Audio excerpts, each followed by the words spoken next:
আমন্ত্রণ জানাচ্ছি news hour extra অনুষ্ঠানে। প্রিয় দর্শক, ইতিমধ্যেই আপনারা অনেকেই জেনেছেন যে আজকে আমাদের দ্রোহের কবি, জাতীয় কবি কাজী নজরুল ইসলামের জন্মবার্ষিকী উপলক্ষে তার প্রতি শ্রদ্ধা জানিয়ে আমাদের এই আয়োজনটি সাজিয়েছি। শ্রদ্ধার এই কবিকে, আমাদের মননের এই কবিকে শ্রদ্ধা জানাবো, কিন্তু আমাদের একটু খেদের একটা ব্যাপার আছে। কোথায় জানি মনে হয় যার আমরা গানে গানে বলি, কবিতায় কবিতায় বলি বিশ্বকবির সোনার বাংলা, নজরুলের বাংলাদেশ। আসলে এই বাংলাদেশের যে অসাম্প্রদায়িক যে চেতনাটি, সেটি বোধহয় নজরুল প্রথমে আত্মস্থ করেছিলেন, ভেবে উঠতে পেরেছিলেন, ছড়িয়ে দেবার চেষ্টা করেছিলেন। তারপর বঙ্গবন্ধু সেটার একটা রূপ দিয়েছেন। বঙ্গবন্ধু তার নেতৃত্ব দিয়ে আমাদের হাতে একটি স্বাধীন দেশ এবং জাতীয় পতাকা দিয়েছে। সেই নজরুল কি শুধু একটি দিনে বা দুটি দিনে এই 11ই জ্যৈষ্ঠ বা তার প্রয়াণ দিবসে 6ই আগস্টে স্মরিত হবেন কিনা, নাকি আমাদের মননের এই কবি সবখানে সব জায়গায় থাকবেন একেবারে আষ্টে পৃষ্ঠে? সেরকম একটি চাওয়া থেকে আজকে একটা হতাশার সুর। একদিনের জাতীয় কবি, এরকম একটি আশ্চর্যবোধক চিহ্ন দিয়ে আমাদের আজকের অনুষ্ঠানের শিরোনামটি দিয়েছি। সঙ্গে যারা আছেন, বিশিষ্ট আইনজীবী ব্যারিস্টার আমিরুল ইসলাম আমাদের সঙ্গে আছেন, রাজনীতিবিদ সুভাষ সিংহ রায়, তিনি বলবেন আজকে আমাদের এই দ্রোহের কবি নিয়ে কথা বলবেন। খালিকুজ্জামান আছেন, তার অনেকগুলো পরিচয় আছে। তিনি একটি বেসরকারি দাতা সংস্থার সঙ্গে যুক্ত আছেন, তিনি একটি সামাজিক সংগঠনের সঙ্গে যুক্ত আছেন, কিন্তু আজকে খুব গর্বের সাথে তিনি নিজেকে নজরুল পাঠক এবং একনিষ্ঠ পাঠক হিসেবে তিনি আমাদের সঙ্গে আজকের এই আয়োজনে যুক্ত হয়েছেন। আমরা গণজাগরণের মঞ্চের কর্মী সমুদ্র সৈকতকে পেয়েছি, তিনি আমাদের সঙ্গে লিঙ্ক স্টুডিওতে আছেন। এর পাশাপাশি গোটা আয়োজন জুড়েই আমরা সংযুক্ত হবার চেষ্টা করব জাতীয় কবি কাজী নজরুল ইসলাম বিশ্ববিদ্যালয়ের উপাচার্য অধ্যাপক ডক্টর মহিতুল আলমের সঙ্গে। তিনি ত্রিশালে আছেন, ত্রিশাল থেকে আমরা সংযুক্ত হবার চেষ্টা করব। শুরুতেই আমরা আমাদের দ্রোহের কবির প্রতি, বিদ্রোহী কবির প্রতি, জাতীয় কবির প্রতি শ্রদ্ধা জানিয়ে শুরু করতে চাই। সহকর্মী রেজওয়ান ফয়েজের রিপোর্টটি দেখব শুরুতে।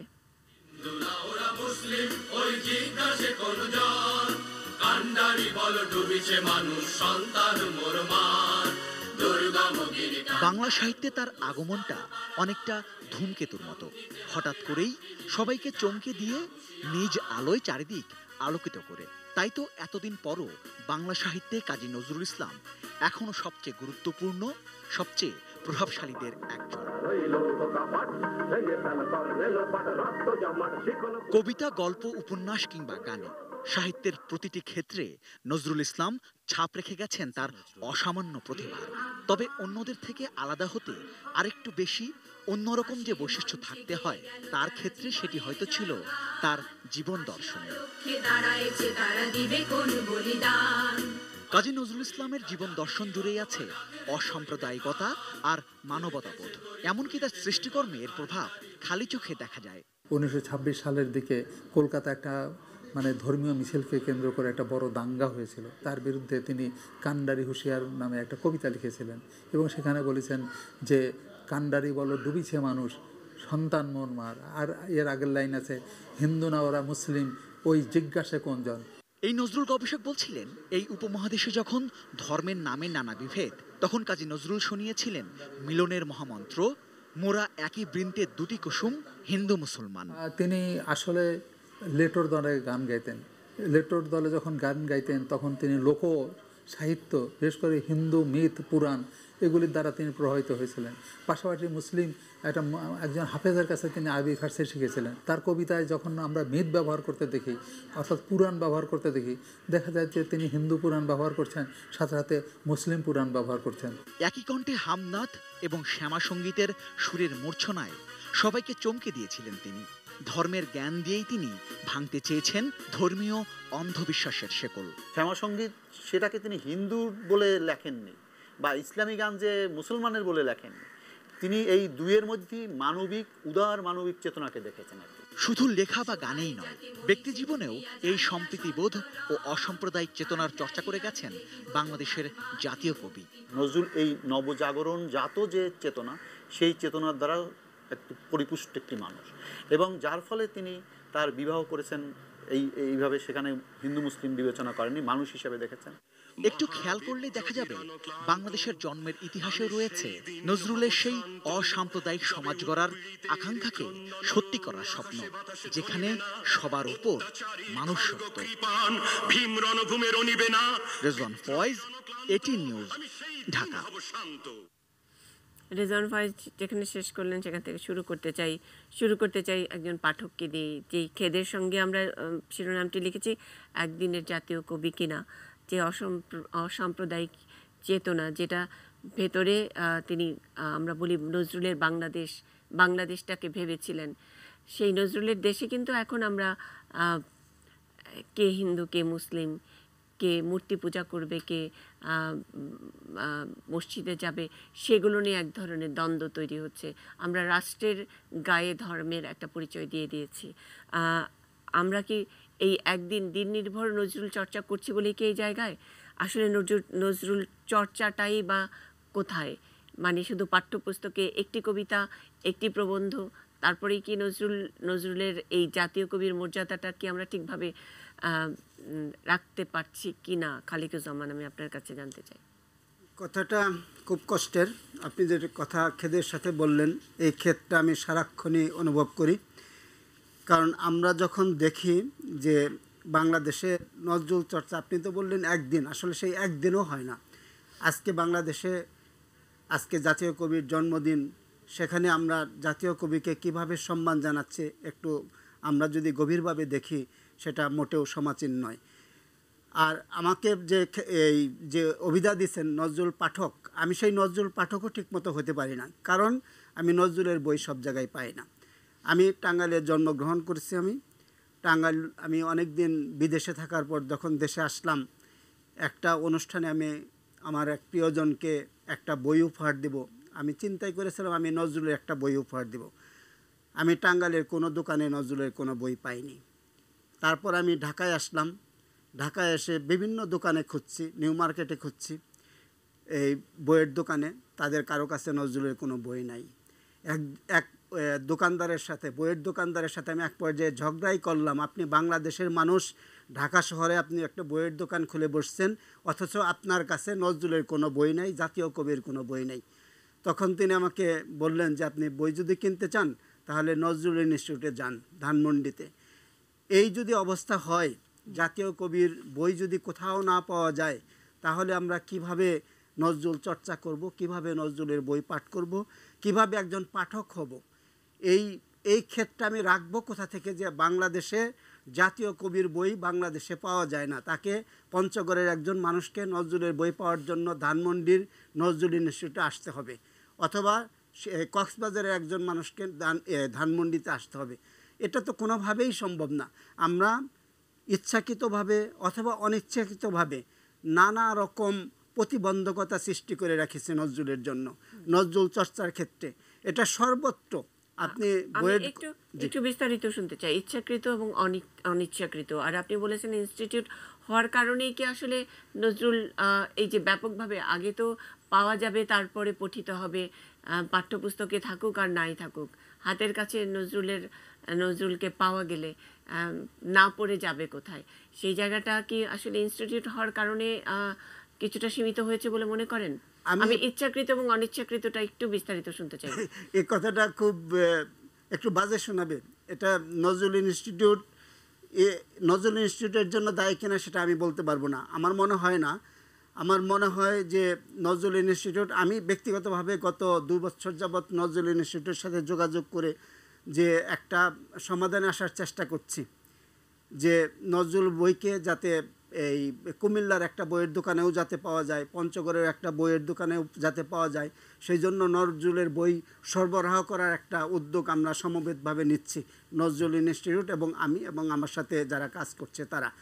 এটা একটা ক্ষুদ্র প্রয়াস, কিন্তু এর জন্য ব্যাপক প্রয়াস নজরুল ইনস্টিটিউট এবং বাংলাদেশ রাষ্ট্রকে নিতে হবে। মানে আপনি একজন ব্যক্তি খালিকুজ্জামান, আপনি আপনার ক্যাপাসিটিতে আজকে কথা বলছেন, একজন পাঠক হিসেবে কথা বলছেন, কিন্তু আমার সহকর্মী রেজওয়ানের রিপোর্টে দেখলাম, আমরা যেটা বলি মানে সবসময় এটা আমাদের বিশ্বাস, আমারও এটা বিশ্বাস যে একটা একটা রাষ্ট্র যখন হয় সেই রাষ্ট্রের একটা দার্শনিক কনসেপ্ট থাকে এবং তার সঙ্গে সেই দার্শনিক কনসেপ্টটাকে একজন নেতৃত্ব দিয়ে এগিয়ে যায়।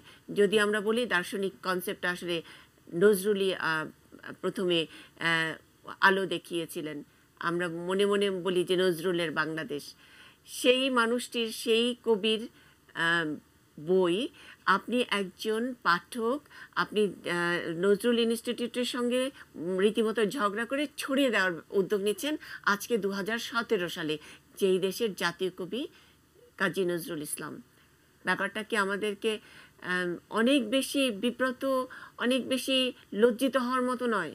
অবশ্যই লজ্জিত হওয়ার মতো, কিন্তু ওই যেটা বললাম যে আমি নজরুল ইনস্টিটিউটের সাথে কোনো রকম ঝগড়ার মধ্যে না, আমরা তাদের সাথে আলোচনা করেই এরকম একটা পদক্ষেপ নিয়েছি যাতে নজরুলের বই বাংলাদেশের মানুষের কাছে সহজলভ্য করা যায়। এখন ওটা বাস্তবায়ন হয়নি, আশা করি আমরা এবছর থেকে এই কাজটা করতে পারবো। এর নজরুল ইনস্টিটিউটেরও নানা রকম সীমাবদ্ধতা আছে। যেমন ধরেন আমি আরেকটা খেদের কথা বলি, যেহেতু নজরুল জাতীয় কবি, যে আমি কুমিল্লাতে নজরুলের যেখানে নজরুল প্রমিলা থাকতেন সেই বাড়িটা এখন আপনি খুঁজে পাবেন না। তার পাশে একটা স্কুল আছে, আমি যখন প্রথম গেলাম ওই এলাকায় নজরুলের বাড়ি খুঁজতে, ওই বাড়িটার অল্প দূরেই একটা স্কুল, সেই স্কুল থেকে বেরিয়ে আসছে একটা ক্লাস 10 অথবা ক্লাস 9-এর একটা মেয়ে, বালিকা বিদ্যালয়। সেখান ও মেয়েটাকে জিজ্ঞেস করলাম, তুমি কি জানো এখানে কোথায় নজরুল প্রমিলার বাড়ি ছিল? মেয়েটা বলল জানি না। পরে আমি একটু খোঁজার পরে বের করলাম ওই স্কুল থেকে মাত্র 100 মিটার দূরে নজরুলের বাড়ি ছিল। এখন এই মেয়েটা যে জানে না যে নজরুল, সে ক্লাস 10-এ পড়ে, বাংলা মিডিয়ামে পড়ে, বাংলাদেশেই পড়ে, সে জানে না তার স্কুল থেকে মাত্র 100 মিটার দূরে নজরুল প্রমিলা থাকতেন মূলত। নজরুলও কিছুদিন, অনেক দিনই ছিলেন ওখানে বিভিন্ন কারণে। এই যে মেয়েটা জানে না, এর দায়িত্ব কার? এর দায়িত্ব নিশ্চিতভাবেই প্রাথমিকভাবে স্কুলে যারা পড়ান শিক্ষকদের। নিশ্চিতভাবেই ওই মেয়েটা তো কুমিল্লারই মেয়ে, ওই মেয়েটার বাবা মার তারা কখনোই তাদের মেয়েকে জানায়নি যে এই কুমিল্লা শহরেই প্রমিলা থাকছেন, এই প্রমিল্লা শহরেই নজরুলের সাথে প্রমিলার পরিচয় হয়। এই জিনিসটা তারা এই দুঃখটা কোথায় রাখি? একই কথা আমি অন্য জায়গায়, আমি একই সাথে দৌলতপুর গিয়েও একই রকম কষ্ট আমি যখন ময়মনসিংহে যাই সেখানেও একই রকম কষ্ট। আমি যখন নজরুলকে খুঁজতে গিয়ে আমি চুয়াডাঙ্গাতে গেলাম, যে বাড়িতে নজরুল 1 মাস ছিলেন, ওই ঘরটা তারা অনেক কষ্টে, সেই কুড়ে ঘরটা এখনও টিকিয়ে রাখছেন। সরকার ইদানিংকালে একটু উদ্যোগ নিয়েছে, কিন্তু সে উদ্যোগ সত্যি অনেক অপতুল। নজরুলকে টিকিয়ে রাখার, নজরুলের স্মৃতি সংরক্ষণ করার জন্য, জাতীয় কবি হিসাবে নজরুলের মর্যাদা দেওয়ার জন্য, এবং শুধু জাতীয় কবি না, আরেকটা খুব বিরাট কথা আপনি শুরুতেই বলছেন যে বাংলাদেশে নজরুল অসাম্প্রদায়িক চেতনার জনকও বলতে পারেন, বা এর চেয়ে অনেক বেশি কিছু বলা যায়। বাংলাদেশটাই নজরুলের কনসেপ্ট, মানে অসাম্প্রদায়িক বাংলাদেশই তো হওয়ার কথা ছিল। কোনো হিন্দুর বাংলাদেশ নয়, কোনো মুসলিমের বাংলাদেশ নয়, এটা মানুষের বাংলাদেশ, একই বৃন্তে দুটি ফুলের বাংলাদেশ। এটা ধর্ম দিয়ে অন্তত বিচার হবে না, মাইনরিটি শব্দটি অন্তত এই দেশে থাকবে না, উচ্চারিত হবে না। সেটা তো নজরুলেরই কনসেপ্ট, এবং সেটার জন্যই তো পাকিস্তান থেকে ভাগ হয়ে বাংলাদেশ হলো। বাংলা ভাষা আমাদের মুখের ভাষা। তো সেই দেশে আপনি বলছেন এটি অনেক গুরুত্বপূর্ণ কথা। এটা তো আমাদের বোধের জায়গা, সেই জায়গায় আমরা নজরুলকে কোথায় রাখছি? এটা আমাদের লজ্জার ব্যাপার। আমি ব্যক্তিগতভাবে খুবই লজ্জিত যে আমরা নজরুলকে সম্মান করতে পারছি না। আমি ব্যক্তিগতভাবে সত্যি খুব লজ্জিত যখন আমরা বাংলাদেশে এখন এসে হিন্দু মুসলমান বিভেদ করি। যেমন আমরা গতকালকে এই নজরুলের পুতুল বিয়ে নাটকটা আমরা বকুলতলায় মঞ্চস্থ করেছি। এখানের যে মেসেজটা আমি দ্বিতীয়বার শুনলাম, প্রত্যক্ষ করলাম, কিন্তু সেই পুতুলের বিয়ে নাটকটা কি আমরা বাংলাদেশের স্কুলে নিয়ে যেতে পেরেছি, বাচ্চাদের দেখাতে পেরেছি? এর দায়িত্ব তো আমাদের আছে, আমাদের শিক্ষক সমাজেরও আছে, আমরা যারা সাংস্কৃতিক কর্মী তাদেরও আছে, আমরা যারা রাষ্ট্র পরিচালনা করি তাদের তো অবশ্যই আছে। কিন্তু আমরা কি আমাদের জায়গা থেকে আমাদের দায়িত্ব পালন করেছি কিনা, এই প্রশ্নটা আমাদের করা অবশ্যই দরকার। অনেক দায়িত্ব পালনের অনেক প্রসঙ্গ আসলো, আপনি থাকবেন আমাদের সঙ্গে, আমরা আরো অনেক কথা শুনতে চাই। আমি একটু তরুণ মানে আমরা যে বলি দ্রোহের গান, দ্রোহের কবি, বিদ্রোহের কবি, তারুণ্যের কবি। তারুণ্য মানে তারুণ্য ইন হার্ট, মানে একদমই সবসময়ই টকবগে তরুণ ছিলেন আমাদের নজরুল, আমাদের বিদ্রোহী কবি। তারুণ্যের কাছে আসলে নজরুল কি, বা এই প্রজন্মের কাছে নজরুল কি, অথবা আমরা যেটা বলছি যে ইংরেজি মাধ্যম, বাংলা মাধ্যম, সেগুলো নিয়ে নিশ্চয়ই পরে আলোচনা হবে। আজকে হাইকোর্টের একটি রায়ও আমরা জানি, রায়ের কথাও জানি যে ইংরেজি মাধ্যমে অন্তত অষ্টম শ্রেণী পর্যন্ত বাংলা ভাষা, বাংলা শিক্ষা, বাংলা সংস্কৃতি সেটা শেখানোর জন্য হাইকোর্ট একটি রায় দিয়েছে। সেটা নিয়ে আমাদের সঙ্গে ব্যারিস্টার আমিরুল ইসলাম আছেন, তিনি কথা বলবেন। কিন্তু এখন যে অবস্থাটা, আমরা নজরুল বলতে কি বুঝি? বাচ্চাদের কাছে নজরুল হাবুদের তাল পুকুরে, আমি হব সকালবেলার পাখি, আর হয়তো একটু বড় ক্লাসে একটা দুটো প্রবন্ধ, তাই নয় কি? এর বাইরে এই যে অসাম্প্রদায়িক নজরুল, আমরা কি তার কথা সেইভাবে জানি, পড়ি, বুঝি কি না? আমার কৈফিয়তের কোনো অংশ কি আমাদের কোথাও কোনো পাঠ্যপুস্তকে রয়েছে কিনা? আমি তারুণ্যের কাছে প্রশ্ন রাখতে চাই। সমুদ্র সৈকত, গণজাগরণ মঞ্চের কর্মী। ধন্যবাদ মুন্নিদি। আমি প্রথমে আজকে স্টুডিওতে যে উপস্থিত আছেন সবাইকে ধন্যবাদ জানাচ্ছি, আর আমাকে আমন্ত্রণ জানানোর জন্য আপনাকে ধন্যবাদ। আজকে আমাদের বিদ্রোহী কবি কাজী নজরুল ইসলামের 118তম জন্মবার্ষিকী, এজন্য তার প্রতি আমার শ্রদ্ধা। এখন আজকে যে আমাদের আলোচনার যে বিষয়বস্তুটা আছে, যে একদিনের জাতীয় কবি কিনা, মানে আমরা কি একটা দিনের বা একাধিক দুইটা দিনের জন্য কি আমরা নজরুলকে লালন করব, নাকি আমাদের দৈনন্দিন জীবনে নজরুলের একটা চেতনা অথবা নজরুল আমাদের মননে সব সময়ের জন্য থাকবে, সেই ব্যাপারটা নিয়ে আমাদের এই আলোচনা। তো কয়েকটা ভাগে আমি নজরুলকে বিশ্লেষণ করতে চাই, মানে আমার ব্যক্তিগতভাবে। প্রথমে হচ্ছে, আমি যদি ব্যক্তি নজরুলের কথা চিন্তা করি, তার সৃষ্টির কথা যদি বাদ দেই, তার শুরুটা কিন্তু একদম দরিদ্র একটা পরিবার থেকে, এবং তার এমন কোনো কাজ নেই যেটা কঠোর মানে পরিশ্রম করে, অথবা আমাদের প্রচলিত ভাষায় যে ছোট কাজ যেগুলো, এই কাজগুলো করে হচ্ছে তার তার রুটি বানানো থেকে শুরু করে বিভিন্নভাবে তার জীবন চালনা করতে হয়েছে। তো এই মানে নজরুলের এই আর কি, নজরুলের এই জীবনের যে এই কঠোর যে সাধনার মাধ্যমে যে তার জীবনে এই পর্যায়ে সে পৌঁছাতে পেরেছিল, তাই এটার জন্য আমি মনে করি যে বাংলাদেশের মানুষদের এখান থেকে একটা বড় শিক্ষা নেওয়ার একটা ব্যাপার আছে।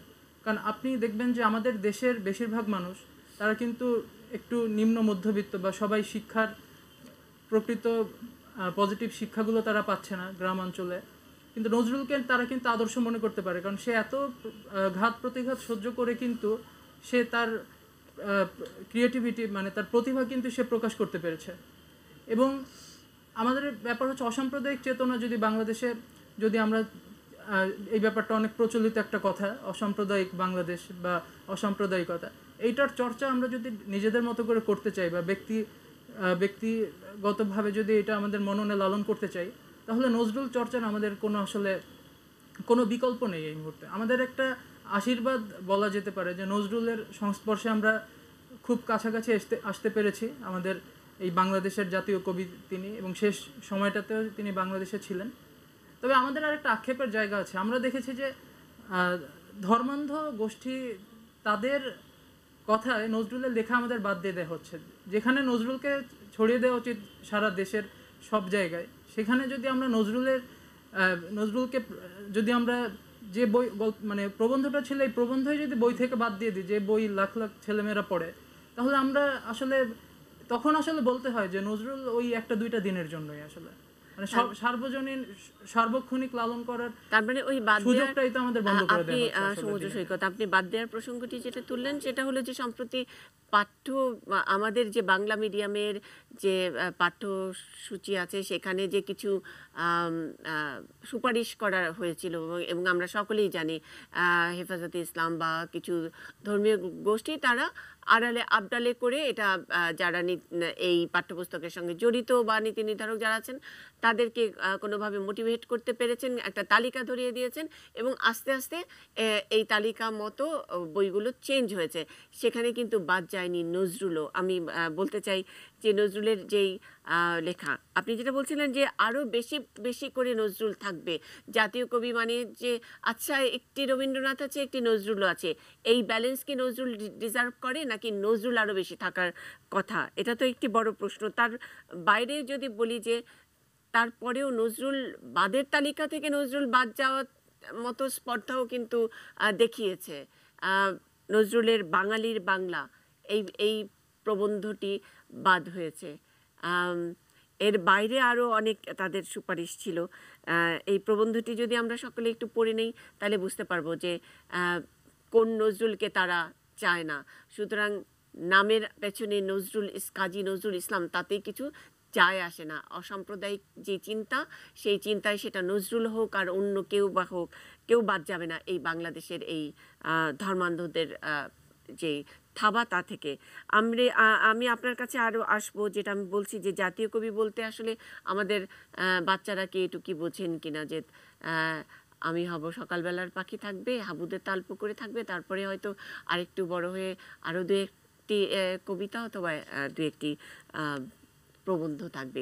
সেই জায়গায় মানে জাতীয় কবির জাতীয়ত্বটা থাকে কিনা আমাদের চর্চার মধ্যে বা পাঠ্যক্রমের মধ্যে। আমি ব্যারিস্টার আমিরুল ইসলাম একটু আপনার কাছ থেকে একটু জানতে চাই, জাতীয় সব কিছুই যদি আমরা বলি, জাতীয় কবি, জাতীয় প্রতীক, জাতীয় সঙ্গীত, সেগুলোর তো একটা মাহাত্ম্য আছে। সংবিধানের সঙ্গে আপনার ঘনিষ্ঠতার সূত্র ধরে একটু জানতে চাই। নিশ্চয়ই আমার বোকার মতো প্রশ্ন হলো, এরকম প্রশ্ন কিন্তু অনেকেই হয়তো করবেন, জানতে চাইবেন এই জাতীয় বলার মাহাত্ম্যটা কি, সেটা আরেকটু কিভাবে ছড়িয়ে যায়, জাতীয় মর্যাদার লাভটা কি হয়, এটা একটু বুঝতে চাই। আমাকে বলতে বলছেন নাকি? জি, আপনি আজকে প্রথমে আমি ধন্যবাদ দিচ্ছি আপনাকে যে আমাকে আমন্ত্রণ জানিয়েছেন এমন একটি দিনে যেখানে আমি আপনাদের সকলের সাথে একাত্ম হয়ে শ্রদ্ধা নিবেদন করতে পারি এবং করছি। আমাদের জাতীয় কবি কাজী নজরুল ইসলাম এর আজকে 128তম জন্মদিনে এবং 118তম এবং তিনি দ্রোহের কবি, প্রেমের কবি, তিনি মানবতার কবি, তিনি অসাম্প্রদায়িকতার একজন কবি এবং তিনি আমার ব্যক্তিগতভাবে আমি মনে করি যে আমার জীবনের যে প্রথম অনুপ্রেরণা, যে প্রথম যে আকর্ষণ, সেটা তার বিদ্রোহী কবিতার যেদিন আমি পাঠ করেছিলাম আমার স্কুলে, আমি প্রাইজ পেয়েছিলাম। সেদিন থেকেই আমি বুঝেছি যে তিনি কিভাবে আমাকে সারাটা জীবন পথ দেখিয়েছেন এবং তাই আমি আপনার জন্য আজকে কবি নজরুল ইসলামের দুটো কবিতার বই নিয়ে এসেছি আপনার এবং প্রণবের জন্য।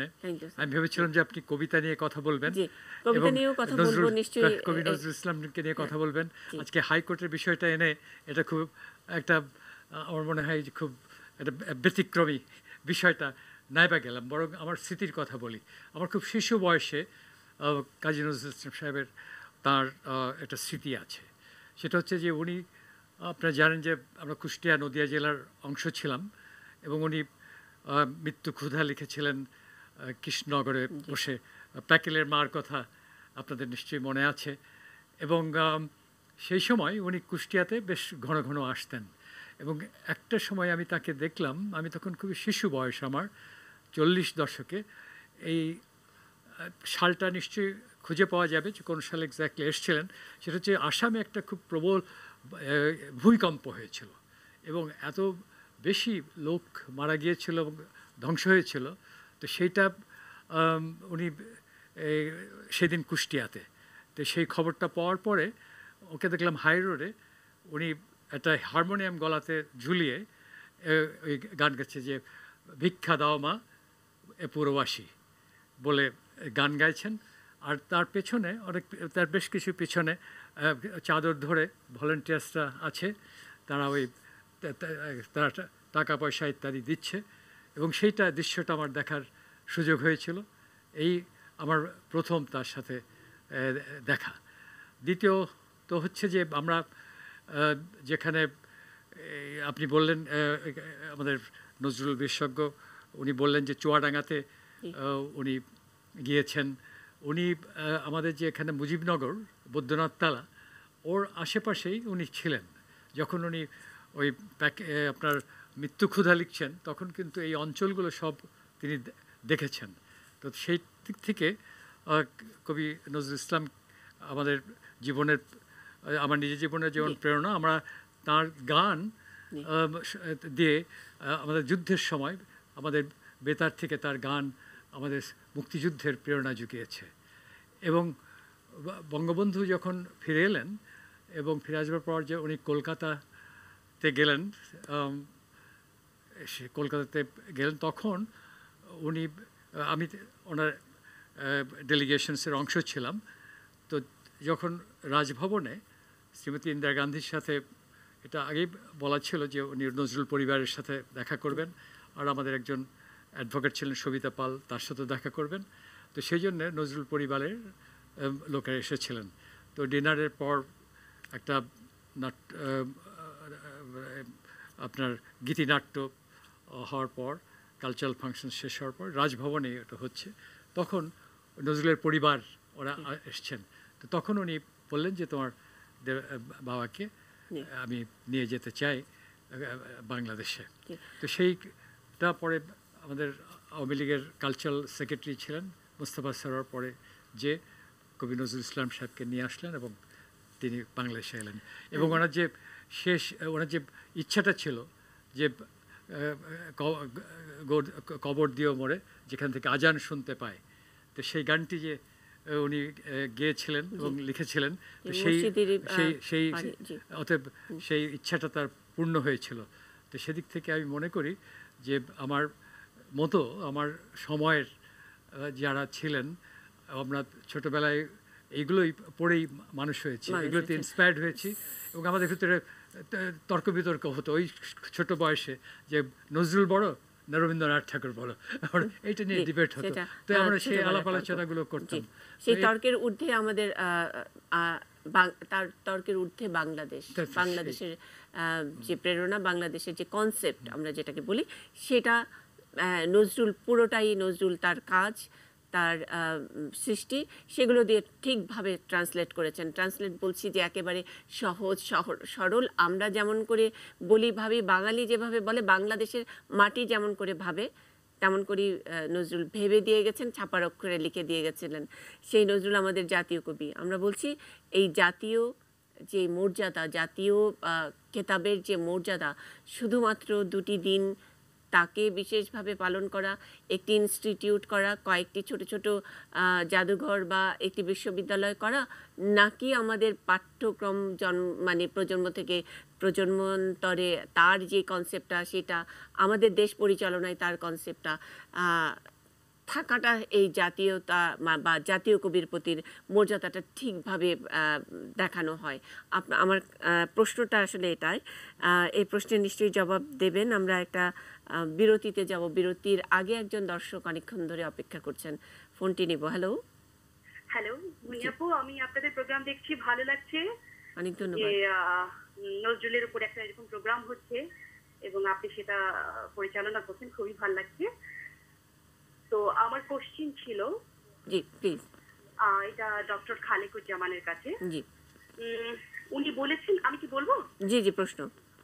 জি, উনি বলেছেন যে বিভিন্ন স্কুলে যে উদ্যোগ নিতে চেয়েছেন নজরুল সম্পর্কে, এটা খুবই ভালো একটা প্রস্তাব। কারণ স্কুলে আমরা দেখি যে তারা বিভিন্ন গান পরিবেশন করছে, নৃত্য পরিবেশন করছে, বিশেষ করে হিন্দিগুলোর উপরে, যে মুন্নি বাদনাম হুই, শিলা বা লোকসঙ্গীতের উপরে। এবং যদি আমাদের কৃষ্টি কালচারের উপরে আসে, মানে আমাদের বাংলাদেশের উপরে আসে, তাহলে দেখা যায় যে রবীন্দ্রসঙ্গীতটা তারা বেশি বেশি গাইছে বা এই রবীন্দ্রসঙ্গীতের উপরে নৃত্য পরিবেশন বেশি বেশি করছে।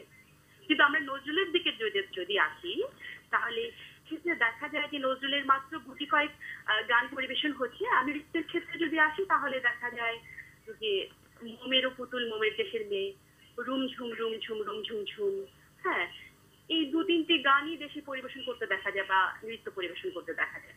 সেখানে আমরা বাচ্চাদেরকে কিভাবে ধারণা দিতে পারি বা নজরুলের গান এবং নৃত্যের উপরে তাদেরকে কি বলে ওটাকে আগ্রহী করতে পারি, সেটা সেই বিষয়গুলো কিভাবে আসলে সেই উদ্যোগগুলো গ্রহণ করা যায়। এটা আপনি একজন অভিভাবক হিসেবে আপনি জানতে চেয়েছেন ডক্টর খালিকুজ্জামান, নিশ্চয়ই জবাব দেবেন। আমাদের সঙ্গে থাকতে হবে, একটা বিরতির পরে আপনাদের সকল প্রশ্নের জবাব নিয়ে ফিরছি, থাকুন আমাদের সঙ্গে।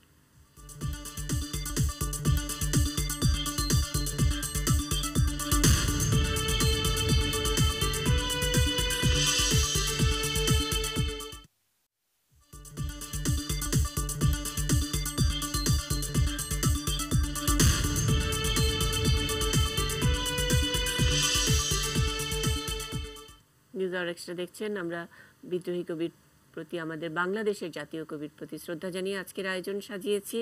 একটু খেদের সাথেই শিরোনামটি রেখেছি একদিনের জাতীয় কবি। একজন দর্শক আছেন, তার প্রশ্ন নেব। এর আগে আরও একজন দর্শক প্রশ্ন করেছেন, তার প্রশ্নের উত্তর নেব।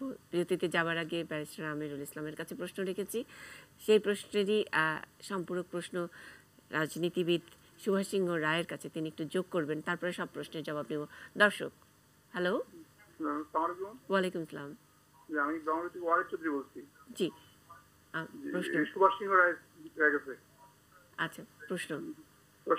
নজরুলের বই লাইব্রেরিতে বাধ্যতামূলক রাখতে হবে, এই মর্মে উপজেলা পর্যায়ে লাইব্রেরিকে লাইসেন্স প্রদানের শর্ত দেওয়া যায় কি না? আচ্ছা, অনেক ধন্যবাদ। আমি যে প্রশ্ন করেছি ব্যারিস্টার আমিরুল ইসলামের কাছে, সুভাষ সিংহ রায়, আপনি কি সেখানে কিছু যোগ করবেন কিনা? জাতীয় কবি মানে যদি জাতীয় মর্যাদা হয়, তাহলে কি সেটা ওই গতানুগতিক একটি কবিতা, দুটি প্রবন্ধ, দুটি দিন উদযাপন, সেখানের মধ্যে সীমাবদ্ধ, নাকি জাতীয় কবির আরও অন্য কোনো মাহাত্ম্য আছে এবং যেটা রাষ্ট্রীয়ভাবেই সেই মাহাত্ম্যটাকে ছড়িয়ে দেওয়ার উচিত ছিল বা উদ্যোগটা থাকা উচিত ছিল? মনিদি, আপনি যেভাবে প্রশ্ন করেছেন এবং অনুষ্ঠানের যেভাবে শিরোনাম করেছেন, আমি তো মনে করি খুবই যথার্থ এই কারণেই যে কবি নজরুল মাত্র 23 বছর তিনি তার কার্যক্রম চালিয়েছেন। তার সাহিত্য, তার কবিতা, তার নাটক, তার সিনেমা, সব কিছু মাত্র 23 বছরের ভিতরে। আপনি দেখেন 1942 সালে তিনি একটি গ্রামোফোন কোম্পানি রেকর্ড করতে করতে তিনি কিন্তু নির্বাক হয়ে যান, এবং তার পরবর্তীতে তিনি 34 বছর কিন্তু নির্বাক ছিলেন। এবং এই যে সমুদ্র সৈকত যেটা বললেন, কয়েকটা ভাগে তার জীবন, তাকে ব্যাখ্যা করবে। তার জীবনের অনেক ভাগ, অনেক লড়াই, অনেক সংগ্রাম, অনেক বাক, অসাধারণ তার। এবং কবি নজরুল এই কারণে আমাদের জাতীয় কবি। তিনি এই মাটিতে প্রথম স্বাধীনতার বীজ রোপণ করেছেন ভারতবর্ষে। এমনকি যখন কংগ্রেস পর্যন্ত স্বাধীনতার দাবি করেনি 1921 সালে, তার যে ধূমকেতুর পথে তিনি রুদ্রমঙ্গলে লিখছেন, স্বরাষ্ট্ররাজ বুঝি না, কেননা ও কথার মানের ভিতরে এক একজন মহরতী এক এক রকম ব্যাখ্যা করে। ভারতবর্ষের এক পরমাণু অংশ বিদেশির অধীনে থাকবে না। মুসলিম লীগ তো কথাই নেই। কংগ্রেসও পর্যন্ত দাবি যখন করেনি, তখন 1922 সালে কবি নজরুল যখন বলছেন যে আমি স্বাধীনতা চাই, এবং তার একটা বিখ্যাত কবিতা আছে যে দিহা প্রহরণ ধনঞ্জয় তারাবো আমরা রামাদের গামাদের। জি, এই যে রামাদের গামাদের বিরুদ্ধে যে লড়াই তিনি এবং সুভাষ সিংহ রায়, আমি কিন্তু আপনাকে একটু মনে করিয়ে দিতে চাই, এই লেখাটি কিন্তু বাদ দেওয়া হয়েছে। এই লেখাটি হেফাজতের প্রেসক্রিপশন অনুযায়ী বাদ দেওয়া হয়েছে, যেখানে নজরুল বলছেন এই পবিত্র বাংলাদেশ বাঙালির আমাদের দিয়া প্রহারেণ ধনঞ্জয় তারাবো আমরা করি না ভয় রামাদের গামাদের। তো এরকম ঐতিহাসিক একটি লেখা, সেটাই কিন্তু নজরুল, এবং সেটাই কিন্তু এখন আপনারা আমাদের এই শিক্ষাক্রম থেকে বাদ দিতে হয়েছে। আমরা বাদ দেবার কেউ নয়, এই জন্য কেউ নয় বলছি। নজরুলকে নিয়ে ষড়যন্ত্র, রবীন্দ্রনাথকে নিয়ে ষড়যন্ত্র নতুন কিছু নয়। কেন ব্যারিস্টার আমিরুল ইসলাম এখানে উপস্থিত আছেন, তিনি আমার জন্মের 2 বছর আগে তিনি বারাট ল কমপ্লিট করেছেন। তাহলে বুঝে দেখুন তিনি কতখানি অভিজ্ঞ এবং বিজ্ঞ, এবং তিনি লড়াইটা করেছেন। আমি 2-1টি প্রসঙ্গ উল্লেখ করি। 1942 সালে যখন নির্বাক হয়ে যান, তারপর থেকে 1964 সাল পর্যন্ত, খেয়াল করে দেখুন মুন্নিদি, এই 64 সাল পর্যন্ত এই 22 বছর নজরুল একেবারে নিষিদ্ধ ছিল, এবং নজরুলের গান গাওয়ানো হয়নি, তার প্রবন্ধ পাঠ করানো হয়নি, তার নজরুলের কবিতা অন্যর কবিতা নাম, লেখকের নাম দিয়ে কবিতা ছাপানো হয়েছে। মানে ষড়যন্ত্রটা কোথা, ঠিক 60-এর দশকে আমাদের বাংলাদেশে কিন্তু রবীন্দ্রনাথ ঠাকুরকে নিষিদ্ধ করা হয়েছিল, এবং নজরুলকে তো বটেই। আমি শুধু শেষ করে আনছি, এই যে ধূমকেতু যখন তিনি প্রকাশ করেন, সেই ধূমকেতুর কিন্তু আশীর্বাণী লিখেছিলেন বিশ্বকবি রবীন্দ্রনাথ ঠাকুর, এবং ধূমকেতুর প্রতিটা সংখ্যায় দেখবেন মাথার উপরে কিন্তু রবীন্দ্রনাথ ঠাকুরের সে এই যে জাগিয়ে দে রে চমক মেরে আছে যারা অর্ধচেতন, এই যে অর্ধচেতনদের চমক দিয়ে তাকে জাগিয়ে দেওয়া, এই কাজটি কবি নজরুল সবসময় আমাদের করছেন, এবং তিনি তো খুব গর্ব করে বলেছেন, আমি চিরতরে দূরে চলে যাব কিন্তু আমাকে দেব না ভুলিতে। তাকে কিন্তু ভোলার কোনো সুযোগ নাই। আমি চেষ্টা করলেও, আমাদের যেই হেফাজতে বলেন, যেই বলেন, চেষ্টা করলে কবি নজরুলকে কখনো ভোলানো যাবে না। কারণ কবি নজরুল সেইটাই, কবি নজরুলকে ভয় কেন, আমি শেষ করে আনছি। কবি নজরুলকে ভয়ের কারণে তিনি এক জায়গায় বলছেন, তোমার বাণী রে করিনি গ্রহণ, ক্ষমা করো হজরাত, মোরা ভুলিয়া গিয়াছি তব আদর্শ, তব দেখানো পথ। প্রভু তোমার ধর্মে অবিশ্বাস রে তুমি ঘৃণা নাহি করে, আপনি তাদের করিয়াছ সেবা ঠাই দিয়ে নিজ ঘরে।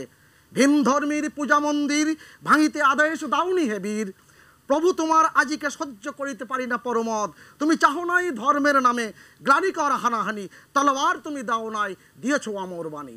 অতএব এই যে ধর্মান্ধ গোষ্ঠী যারা এখন এই সমাজ ব্যবস্থার ভিতরে নানা ছলে কৌশলে অবস্থান করছে, তারা কিন্তু কবি নজরুলের এই কবি নজরুলকে চায় না। অতএব এই লড়াইটা কিন্তু থাকবেই। জি, আমি এই লড়াইটার কথা আপনি আবারও একটু মনে করিয়ে দিলেন, ধরিয়ে দিলেন। আমি যে প্রশ্নটি করেছিলাম, জাতীয় কবি মানে শুধু জাতীয় মর্যাদা, দু একটি জায়গায় রাস্তার মোড়ে মোড়ে তার একটা আবক্ষ মূর্তি, একটি ইনস্টিটিউট, এবং সেই ইনস্টিটিউটের কথা তো নিশ্চয়ই খালিকুজ্জামানের কাছে শুনলাম যে ইনস্টিটিউট হওয়ার কারণে বাংলাদেশের প্রত্যন্ত এলাকায় বা সব লাইব্রেরিতে নজরুলের বই সেইভাবে অবাধে পাওয়া যায় না। আমরা বলছি যে ওই জাতীয় খেতাবটাকে তাকে অনেকটা সীমিত করে ফেললো। আমি একেবারে এক বাক্যে একটু কথা বলি, এক বাক্যে একেবারে। আপনি দেখুন, মাদারীপুরের একজন বিখ্যাত বীর ছিলেন পূর্ণচন্দ্র, তার সম্বর্ধনা সভায় কবি নজরুল একটি কবিতা লিখেছিলেন, এবং সেই কবিতার ভিতরে জয় বাংলা শব্দটি ছিল। বঙ্গবন্ধু শেখ মুজিবুর রহমান কিন্তু জয় বাংলা শব্দটি নজরুলের কাছ থেকে নিলেন, এবং যিনি ভারতবর্ষের মাটিতে স্বাধীনতার বীজ রোপণ করেছেন, এই মাটিতে বীজ রোপণ করেছেন, তিনি হচ্ছেন আমাদের জাতীয় কবি। বাংলাদেশ নামটি, বাংলাদেশ, আপনি দেখেন, আপনি যে কথাটি উল্লেখ করলেন, যেই প্রবন্ধের কথা উল্লেখ করলেন, যেই বাংলার জয় হোক, বাঙালির জয় হোক, বাংলা বাঙালির হোক, এই প্রবন্ধ যদি আজকে ধর্মান্ধ গোষ্ঠী তাদেরকে এই প্রবন্ধে বাদ দিতে চায়, বাংলাদেশের অসাম্প্রদায়িক মাটি এই কবিতা বাদ, এই প্রবন্ধ বাদ দিতে দিবে না। কারণ অনেক ষড়যন্ত্র হয়েছে, রবীন্দ্রনাথকে নিয়ে হয়েছে, কবি নজরুলকে নিয়ে বাদ দিতে চায় না। আপনি নিশ্চয়ই জানেন না, এটা বাদ অলরেডি হয়ে গেছে, এবং আমি সেই বাদ থেকেই পড়ে শুনিয়েছি আপনাদেরকে। আমি যে প্রশ্নটি করেছি ব্যারিস্টার আমিরুল ইসলাম, আপনি কি একটু আমাদেরকে এই সাংবিধানিক ভাষায় আমাদেরকে একটু ব্যাখ্যা করবেন যে জাতীয় হওয়ার মানেটা কি? ওইটুকু সীমাবদ্ধতার মধ্যেই কি জাতীয় থাকবে, নাকি জাতীয় না হলে নজরুল আরও অনেক অনেক বেশি ছড়িয়ে যেতেন? একজন নজরুল ভক্ত হিসেবে বলবেন। হ্যাঁ, নজরুল ভক্ত হিসেবে আমি মনে করি যে এটা আমাদের সিম্বল বলতে পারেন। যেমন আমরা ফুলকে সিম্বল হিসেবে ব্যবহার করি, আমাদের কবিকে সিম্বল হিসেবে ব্যবহার করি। এই সিম্বলের সাথে আমাদের জাতির ইতিহাস, আমাদের মুক্তিযুদ্ধ, আমাদের সংগ্রাম, আমরা অন্যায়কে কখনো প্রশ্রয় দেব না, অন্যায়কে বিরুদ্ধে আমরা যে সোচ্চার হব, আমাদের বিদ্রোহ কার বিরুদ্ধে। তবে সেই রবীন্দ্রনাথের যেমন আমাদেরকে পথ দেখায়, আমাদের মন মানসিকতা, চিন্তা, আমাদের ধ্যান ধারণা, মানবিকতার দিক। আর আরেকটি পথ দেখায় কাজী নজরুল ইসলাম সাহেব, যে কবি কাজী নজরুল ইসলাম, যে তিনি আমাদেরকে পথ দেখান যে কী করে অন্যায়ের বিরুদ্ধে সংগ্রাম করবার জন্যে ঝাঁপিয়ে পড়তে হবে। অতএব শেঠক্লতার কান্ডারি হুঁশিয়ার, ওইটা তো যেমন পাবেন, ঠিক তেমনি তার বিদ্রোহী কবিতা তো পাবেন। তো তার গানে, কবিতাতে, সমস্ত জায়গায় একটি বাঙালির জি যে আমরা যেটা বলছিলাম যে আপনি বললেন জাতীয় ফুল, সিম্বল, জাতীয় পাখি, জাতীয় প্রতীক ইত্যাদি। আহ, এ- এই জাতীয় প্রতীকের আসলে প্রাণ নাই। জাতীয় ফুল সেটা গাছের প্রাণ, সেই সব ডিবেটে না গেলেও তার তার জাতীয় ফুলের 1000টা কবিতা, 3000টা গান ওরকম কিন্তু নাই।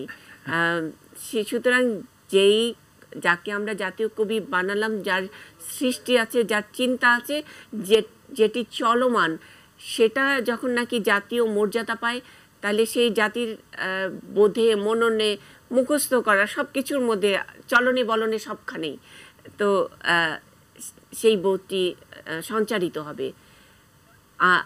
নজরুল কি সেভাবে সঞ্চারিত হচ্ছে? যদি এই প্রশ্ন করি, তাহলে আসলে জাতীয় মর্যাদা পাওয়ার অর্থটা কি, মানে কোন জায়গায় থাকবে? আমরা জানি আজকে হাইকোর্ট একটি রায় দিয়েছে যে ইংরেজি মাধ্যম স্কুলে 8ম শ্রেণীর পর্যন্ত বাংলা চর্চাকে বাধ্যতামূলক করতে হবে, এবং এখানে ইংরেজি মিডিয়াম স্কুলগুলোতে বাংলার চেতনা, সংস্কৃতি ইত্যাদি যেন থাকে, সেটার ব্যাপারেও হাইকোর্ট একটি নির্দেশনা দিয়েছে। আমরা সেটারই সূত্র ধরে একটু বলতে চাই। তাইলে আজকে যখন নাকি আমরা বাংলাদেশের জাতীয় কবির 118তম জন্মদিন পালন করছি, তখন ইংরেজি মিডিয়ামগুলোতে শুধু বাংলা শিক্ষার জন্য একটা নির্দেশনা দিচ্ছে। সুতরাং ওই একই জায়গায় থেকে গেল কি না? খালিকুজ্জামান, আমি একটু আপনার কাছে শুনতে চাই। যে প্রশ্ন আমি বারবারই সবার কাছে করছিলাম, ব্যারিস্টার আমিরুল ইসলাম ওনাকেও করেছি, আইনজীবী হিসেবেও আমি জানতে চেয়েছি যে আসলে জাতীয় মর্যাদা পাওয়ার মানে সাংবিধানিক কি আর সুবিধা নজরুল আসলে পেতে পারতো, নাকি এই মর্যাদার বাইরেও তাকে আরও অনেক বেশি মর্যাদা দিতে পারতাম যদি প্রত্যেকের কণ্ঠে অন্তত একটি কবিতা, একটি বিদ্রোহী কবিতা অথবা আমার কৈফিয়ত তুলে দিতে পারতাম। আমি খালিকুজ্জামান একটু আপনার কাছে জানতে চাই। এ প্রসঙ্গে আমার যে কথাটা বলা দরকার, জাতীয় কবি হিসেবে নজরুলকে সম্মানিত করা, সত্যিকার অর্থে বাংলাদেশের মানুষকে সম্মানিত করা। আমি একটা কথা প্রায় চিন্তা করি এবং প্রায় বলিও যে কাজী নজরুল ইসলাম মারা গেছেন, আমরা নজরুলকে সম্মান করি, অসম্মান করি, নজরুলকে ফুল দেই, তাতে কবি নজরুলের কোনো কিছুই আসে যায় না। আমি ব্যক্তিগতভাবে এটা মনে করি।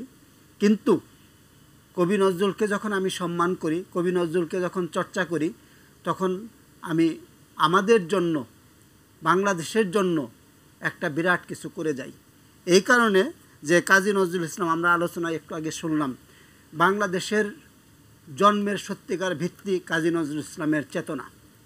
সেটা যখন কাজী নজরুল ইসলাম প্রথম এই বাংলাদেশ এবং সারা ভারতবর্ষের স্বাধীনতার দাবি উত্থাপন করেন, পরবর্তীকালে যখন বাঙালির বাংলায় বললেন যে এই বাংলাদেশ বাঙালিরই হবে, অন্য কারো নয়, এবং পরবর্তীকালে ওই সময় যখন বললেন জয় বাংলা, এবং যে জয় বাংলার উপর ভিত্তি করে বাংলাদেশ হলো, এবং যে নজরুলের চেতনা বাংলাদেশ, সেই চেতনার উপর ভিত্তি করে বঙ্গবন্ধু বাংলাদেশের মানুষকে সংগঠিত করলেন, জয় বাংলা স্লোগানে বাংলাদেশের আকাশ বাতাস মুখরিত করে তুললেন, এবং বাংলাদেশের সমস্ত মানুষ বঙ্গবন্ধুর সাথে একাত্মতা ঘোষণা করে একসাথে জয় বাংলা বলে নিজেকে শক্তিশালী করলেন, এবং একটা অসাম্প্রদায়িক, সমতা ভিত্তিক, ন্যায় ভিত্তিক বাংলাদেশ প্রতিষ্ঠার জন্য জীবনপণ সংগ্রাম করলেন এবং শেষ পর্যন্ত জয়ী হলেন। সেই বাংলাদেশ যদি আমরা সত্যিকারে পেতে চাই, আমার ধারণা যে সেই বাংলাদেশে আমরা নাই, সেই বাংলাদেশে অসাম্প্রদায়িকতার বোধও নাই, আমরা সেটা ঠিকমতো চর্চাও করিনি গত স্বাধীনতার পর থেকে। এই সমস্ত কারণেই আমাদের এই ব্যর্থতা। আমরা যদি বাংলাদেশকে বাংলাদেশ করতে চাই, নজরুল চর্চা করতে হবে। বাংলাদেশে যদি আমরা নজরুল চর্চা না করি, তাহলে এই বাংলাদেশ, সেটা বাংলাদেশ থাকবে না, নামে হয়তো থাকবে, সেটা ভারত হইতে পারে, পাকিস্তান হইতে পারে, আফগানিস্তান হইতে পারে, এমনকি আমেরিকাও হইতে পারে, কিন্তু সেটা বঙ্গবন্ধুর স্বপ্নের বাংলাদেশ। জয় বাংলা নিয়ে যে শব্দটি তুলেছেন, জয় বাংলা আবার আমাদেরকে অনেক সেই লাখো কণ্ঠে, কোটি কণ্ঠে জয় বাংলা আমাদেরকে আবারও অন্যভাবে ভাবতে শিখিয়েছিল যে আসলে তারুণ্যের স্লোগান, তারুণ্যের চেতনা, এই তারুণ্যের একজন প্রতিনিধি আমাদের সঙ্গে আছেন, সমুদ্র সৈকত। সমুদ্র সৈকত, আজকে যে কারণে আমরা যেই পাঠ্যপুস্তকের কথা বলছি, যেখানে হেফাজতের সুপারিশ অনুযায়ী, তাদের তালিকা অনুযায়ী পাঠ্যপুস্তক থেকে যে অসাম্প্রদায়িক চেতনার কিছু লেখা, ভালো গল্প কবিতা বাদ দিয়ে দেওয়া হয়েছিল, সেখানে নজরুলও বাদ যায়নি কিন্তু সেই তালিকা থেকে, এবং নজরুলের সবচেয়ে গুরুত্বপূর্ণ প্রবন্ধটি এখান থেকে বাদ দেওয়া হয়েছিল। কিন্তু তারপরেও আমাদের সমুদ্র সৈকতরা এখান থেকে বাদ দেওয়া হয়েছে যেসব লেখা, সেটার একটি সংকলন আমরা পেয়েছি। সমুদ্র সৈকত তিনি প্রথমে করেছিলেন, তারপরে উদীচী শিল্পগোষ্ঠী তারাও এরকম একটি সংকলন বের করেছে। আমরা বলি যে জয় বাংলা নিয়ে যে এত কথা বলছি, আমাদের তরুণরা আমরা খেদের মধ্যে একদিন এই আলোচনাটি করব, তারপরে আবারও আগামী বছর অথবা এই বছরে নজরুলের মৃত্যুবার্ষিকীতে আবারও এই আলোচনাটির পুনরাবৃত্তি করব। এভাবেই নজরুল থেমে থাকবে কিনা, আমাদের নজরুলের চেতনার মধ্যে যেভাবে ধর্মান্ধ গোষ্ঠী হানা দিয়েছে, তার পাল্টা হানাটা আসলে কি হওয়া উচিত? তরুণরা কি বলছেন? ধন্যবাদ মুনিদি। এখন আমাদের তরুণ সমাজ কিন্তু অনেক সচেতন আগের চেয়ে।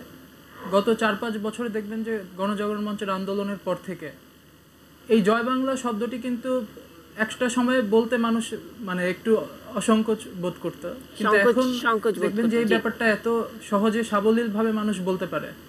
তো তরুণ প্রজন্ম আমরা আসলে আশাবাদী সবসময় ভালো কিছুর জন্য, এবং আমরা বিশ্বাস করি যে ধর্মান্ধ গোষ্ঠী কিন্তু আমাদের দেশ মানে মুক্তিযুদ্ধের সময় থেকে তারা বিভিন্নভাবে আমাদের পিছুটা আনার জন্য চেষ্টা করেছে, কিন্তু তারা কিন্তু আসলে সফল হতে পারেনি। আসলে কোনো না কোনোভাবে হয়তো আমরা সাময়িকভাবে কখনো একটু খারাপ সময় পার করেছি, কিন্তু আমরা কিন্তু আসলে হার মানিনি, এবং তাদের শুভ শক্তির জয়টাও হবে সবসময়। এই জন্যই আমাদের এত লড়াই।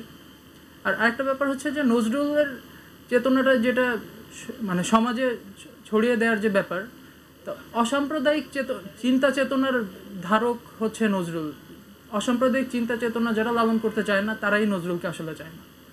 তো এখানে দেখবেন যে ধর্মীয় রাজনীতি করতে চায় যারা, বা ধর্মান্ধতা আর আশ্রয় নিয়ে যারা থাকে, বা ধর্মান্ধতাকে যারা তাদের অন্যের উপরে চাপিয়ে দিতে চায়, তারাই মূলত নজরুলকে তারা সরিয়ে দিতে চায় সাধারণ মানুষজনের কাছ থেকে। কারণ নজরুলের চেতনা যদি ছড়িয়ে যায়, তাহলে তাদের যে উদ্দেশ্য সেটা আসলে সফল হবে না কখনোই।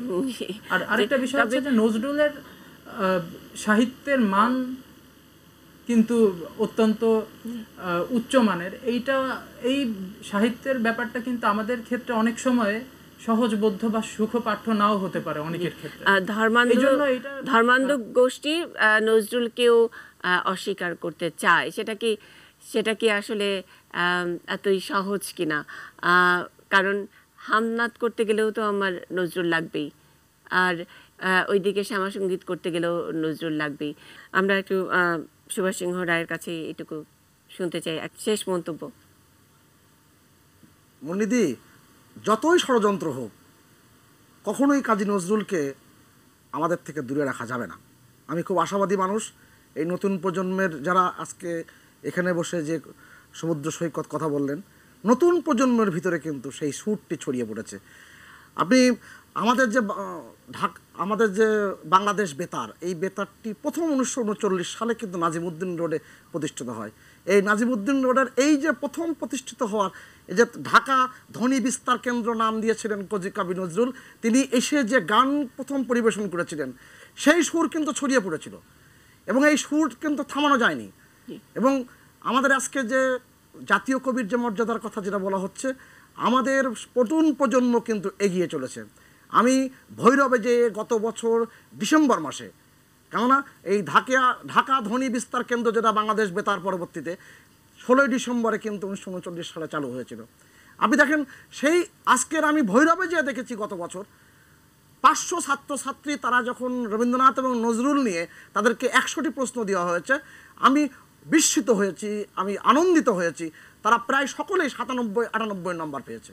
এই যে ব্যাপারটি নতুন প্রজন্মের কাছে কিন্তু রবীন্দ্রনাথ এবং নজরুল মানে তাদের শক্তিতেই তারা ছড়িয়ে যাচ্ছে। যতই আমরা জাতীয় অভিধান দেই আর না দেই, তার চেতনাকে আমরা রাখি অথবা কম্প্রোমাইজ করি রাজনীতির সাথে, যাই হোক না কেন, নজরুল বা নজরুলের চেতনা আসলে ধরে রাখা যায় না। শেষ মন্তব্য আমি ব্যারিস্টার আমিরুল ইসলামের কাছে জানতে চাই, নজরুল অথবা আমরা যেটা আজকের হাইকোর্টের যেই রায় যেটা দেখলাম যে ইংরেজি মাধ্যমে যাতে আমাদের বাংলা ভাষা, বাংলার শিল্প, কালচার ইত্যাদি যেন পড়ানো হয়, সেটার যে একটা হাইকোর্টের রায়, এখানে আসলে আদালতের ভূমিকা আছে কিনা আমাদের জাতীয় কবির চেতনাকে সমুন্নত রাখার জন্য হাইকোর্টের কোনো বা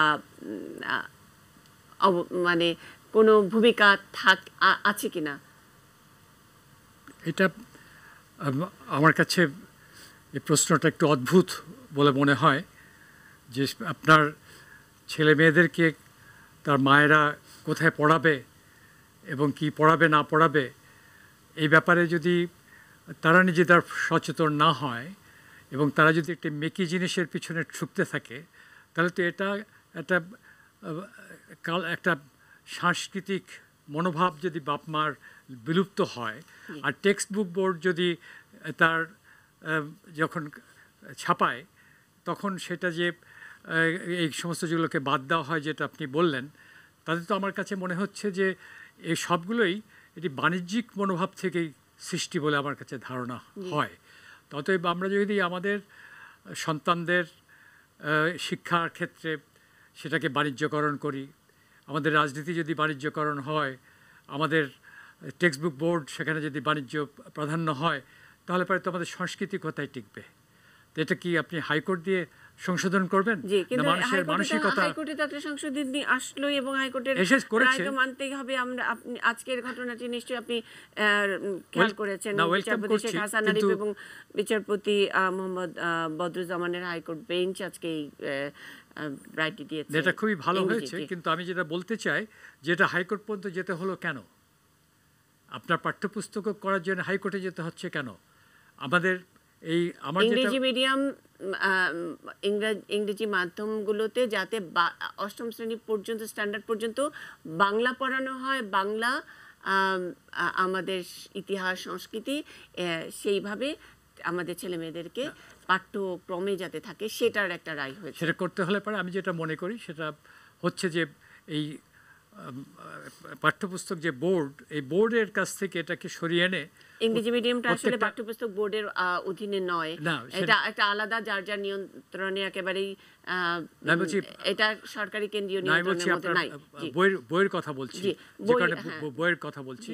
এবং সেই বই করবার জন্য আমার মনে হয় প্রত্যেকটা বিশ্ববিদ্যালয় যেটা আছে, পাবলিক ইউনিভার্সিটি, ঢাকা ইউনিভার্সিটি থেকে শুরু করে একটা এডুকেশন ফ্যাকাল্টি থাকতে হবে এবং সেই এডুকেশন ফ্যাকাল্টি তাদের গবেষণালব্ধ একটি চেষ্টার মাধ্যমে তারা বলবেন যে কোন বয়সের ছাত্রছাত্রীদের জন্য কি কি পড়ানো দরকার, সেই গবেষণাধর্মী কাজ করবেন এবং সেটা গভর্নমেন্ট পাবলিশ করবে পাঠ্যপুস্তক হিসাবে। পাঠ্যপুস্তক বোর্ডটাকে, এটা আমার মনে হয় যে এটা বাণিজ্যের জায়গা হয়ে গেছে, এটা থেকে রাজনীতির জায়গা হয়ে গেছে। রাজনৈতিকভাবেও এই পাঠ্যপুস্তক বোর্ড বা তাদেরকে অনেককেই ব্যবহার করা হচ্ছে, অথবা বোর্ডকে আসলে নতজানু হতে হচ্ছে রাজনীতির এই চাপের কাছে। সেই সব বিষয় অনেক বড় বিতর্কিত একটা বিষয়, কিন্তু আমরা আজকে নজরুল নিয়ে কথা বলছিলাম। অনেক অনেক ধন্যবাদ ব্যারিস্টার আমিরুল ইসলাম। আমরা যেই আক্ষেপ নিয়ে নজরুলের এই দিনটি পালন করছি তাকে শ্রদ্ধা জানাবার জন্যই, অন্তর থেকে শ্রদ্ধা জানাবার জন্য। আসলে নজরুল নিজেই নিজের সকল কিছু বলে গেছেন, সুতরাং যেভাবেই বন্ধ করি, যেভাবেই ধর্মান্ধতা যাই আসুক না কেন, নজরুল তার স্বকীয়তাই এগিয়ে যাবেন। অন্তত বাংলাদেশে এই দেশটির নাম যতবার উচ্চারিত হবে, মনে মনে নজরুলের প্রতি আমাদের শ্রদ্ধা উচ্চারিত হবে। যতবার জয় বাংলা উচ্চারিত হবে, ততবার জয় বাংলার উল্টো পিঠে যেন নজরুল আছে, তার চেতনা আছে। সুতরাং এই বাংলাদেশে নজরুলের হারাবার কিছু নেই। কিন্তু তারপরেও এই দুঃখী কবি বলেছিলেন যে অসুন্দরের শ্রদ্ধা নিবেদনের শ্রাদ্ধ অনুষ্ঠানে তুমি যেন বন্ধু যেও না, তার চেয়ে তোমার পায়ের কাছে পড়ে থাকা একটা চাপা ফুল তুমি বুকে চেপে নিয়ে বলো বন্ধু আমি আছি। নজরুল এবং নজরুল আমাদের বন্ধু, আমাদের চেতনার বন্ধু। আমরা সেই পায়ের কাছে পড়ে থাকা চাপা ফুল নয়, অন্তত নজরুলকে প্রতিদিন মনে করে একটি ফুল বুকে ধরে বলি আমরা আছি। ভালো থাকবেন সবাই।